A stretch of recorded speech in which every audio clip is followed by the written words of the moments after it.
I am the Tofu Golem. Please enjoy the video. You begin by confirming access. Sign into Blogger and make sure you own the blog you'll update. Once done, open Google Search Console and select the exact property that matches your blog URL.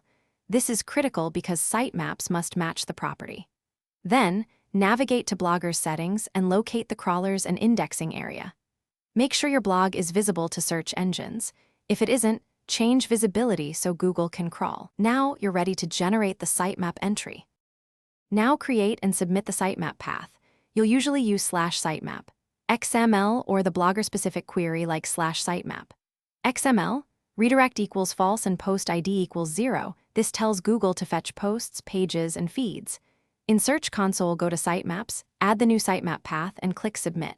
Once submitted, Search Console will queue processing, monitor the status and any warnings. If you see coverage or fetch issues, note them. Those messages explain why pages may not appear. Make sure to resubmit after fixes. After submission, verify that Search Console reports successful indexing for your sitemap. Use the coverage report to spot errors or excluded URLs and click any issue to see details. For individual checks, use URL inspection to fetch the live page and request indexing when it's fixed. If pages are blocked, inspect robots.